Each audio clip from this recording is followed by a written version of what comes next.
আসসালামু আলাইকুম, স্বাগতম জানাচ্ছি বিবিসি নিউজ আন্তর্জাতিক সংবাদে। শুরুতেই সংবাদ শিরোনাম, এরপর বিস্তারিত। ইসরায়েলে ব্যালিস্টিক ক্ষেপণাস্ত্র ছুড়ল ইরান। ইরানে অভিযানে ৬ মার্কিন সেনা নিহত, সেন্টকম। ইরানে হামলায় নিজেদের বিমান ঘাঁটি ব্যবহার করতে দেবে না স্পেন। ইরানের ৯টি হাসপাতালে হামলা চালিয়েছে যুক্তরাষ্ট্র, ইসরায়েল। দর্শক, এতক্ষণ শুনছিলেন সংবাদ শিরোনাম। এখন বিস্তারিত। আপনি যদি ইসরায়েলের ধ্বংস চান এবং মুসলিমদের পাশে থাকেন, তাহলে ভিডিওতে লাইক করে চ্যানেলটি অবশ্যই সাবস্ক্রাইব করে দিবেন এবং আপনার মূল্যবান মতামত অবশ্যই কমেন্টে লিখে জানিয়ে দিবেন। এখন বিস্তারিত। ইসরায়েলে ব্যালিস্টিক ক্ষেপণাস্ত্র ছুড়ল ইরান।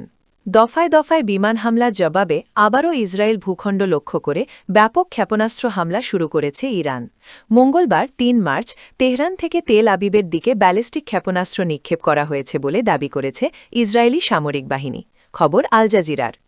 এদিকে আল হাদাদ টেলিভিশনের বরাতে রুশ সংবাদ সংস্থা তাস জানিয়েছে, ইরানের এই ক্ষেপণাস্ত্রগুলোর মূল লক্ষ্যবস্তু ছিল ইসরায়েলের সবচেয়ে জনবহুল শহর তেল আবিব এবং দেশটির দক্ষিণ অঞ্চল। আকাশ জুড়ে ক্ষেপণাস্ত্রের আলোর ঝলকানি এবং সাইরেনের শব্দে পুরো ইসরায়েল জুড়ে চরম আতঙ্ক ছড়িয়ে পড়েছে। ইরানে অভিযানে ৬ মার্কিন সেনা নিহত। ইরানের ভেতরে চলমান অভিযানে অন্তত ৬ মার্কিন সেনা নিহত হয়েছেন বলে নিশ্চিত করেছে যুক্তরাষ্ট্রের সামরিক বাহিনী।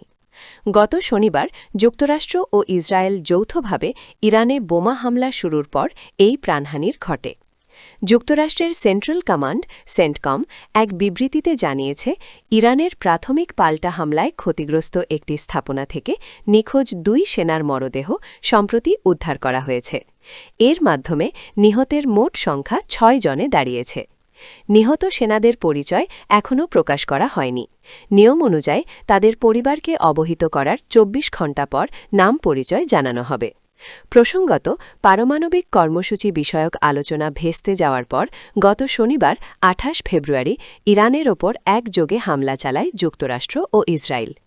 এই হামলায় মারা যান ইরানের সর্বোচ্চ ধর্মীয় নেতা আয়াতুল্লাহ আলী খামেনি। হামলায় পুরোপুরি ধ্বংসস্তূপে পরিণত হয় খামেনির প্রাসাদ। ওই দিন খামেনি ছাড়াও সেই প্রাসাদে প্রাণ হারান তার মেয়ে, নাতি, পুত্রবধূ এবং জামাই। এদিকে খামেনির মৃত্যু হলেও ইরানে নিজের মিশন শেষ হয়নি বলে ইঙ্গিত দিয়েছেন যুক্তরাষ্ট্রের প্রেসিডেন্ট ডোনাল্ড ট্রাম্প। একই সঙ্গে সম্পূর্ণ লক্ষ্য অর্জন না হওয়া পর্যন্ত ইসরায়েলের সঙ্গে মিলে ইরানে যুক্তরাষ্ট্রের এই যৌথ হামলা চলতে থাকবে বলেও বার্তা দিয়েছেন তিনি। ইরানে হামলায় নিজেদের বিমান ঘাঁটি ব্যবহার করতে দেবে না স্পেন। স্পেনের পররাষ্ট্রমন্ত্রী হোসে ম্যানুয়েল আলবারেস স্পষ্ট জানিয়েছেন, ইরানে হামলায় যুক্তরাষ্ট্রকে নিজেদের বিমান ঘাঁটি ব্যবহার করতে দেবে না তার দেশ। ইরানে ইসরায়েল ও যুক্তরাষ্ট্রের সাম্প্রতিক হামলার মধ্যে স্পেনের দক্ষিণাঞ্চলীয় রোটা ও মোরন সামরিক ঘাঁটি ত্যাগ করেছে ১৫টি মার্কিন বিমান। Flight tracking website flight radar 24-এর মানচিত্রে সোমবার এ চিত্র দেখা গেছে। স্পেনের সার্বভৌমত্বের অধীনে থাকা এসব ঘাঁটি যৌথভাবে পরিচালিত হলেও মাদ্রিদে হামলার তীব্র নিন্দা জানিয়েছে। ফ্লাইট রেডার 24-এর তথ্যমতে কমপক্ষে ৭টি যুদ্ধবিমান জার্মানির রামস্টেইন বিমান ঘাঁটিতে অবতরণ করেছে। এগুলোর মধ্যে বেশিরভাগই ছিল আকাশে জ্বালানি সরবরাহের কাজে নিয়োজিত বোয়িং KC-135 স্ট্র্যাটো ট্যাঙ্কার। স্পেনের সম্প্রচার মাধ্যম টেলেসিনকোকে দেয়া সাক্ষাৎকারে আলবারেস বলেন, এই অভিযানে স্পেনের ঘাঁটি ব্যবহার করা হচ্ছে না। জাতিসংঘের সনদের বাইরে বা যুক্তরাষ্ট্রের সঙ্গে চুক্তির বাইরে কোনো কাজে এসব ঘাঁটি ব্যবহারের অনুমতি দেয়া হবে না। ইরানের ৯টি হাসপাতালের হামলা চালিয়েছে যুক্তরাষ্ট্র, ইসরায়েল।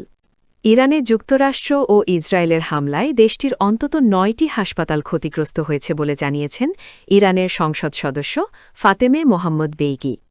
ইরানের রাষ্ট্রীয় সংবাদ মাধ্যমের বরাত দিয়ে একথা জানিয়েছে আল জাজিরা। মোহাম্মদ বেইগি দেশটির সংসদের স্বাস্থ্য বিষয়ক কমিশনের সদস্য। তিনি বলেন, হামলার শিকার হাসপাতালগুলোর মধ্যে ৫টি রাজধানী তেহরানে এবং বাকি ৪টি অন্যান্য শহরে অবস্থিত। বেইকি জানান, হামলার কারণে তেহরানের গান্ধী হাসপাতালটি বর্তমানে পুরোপুরি খালি করা হয়েছে।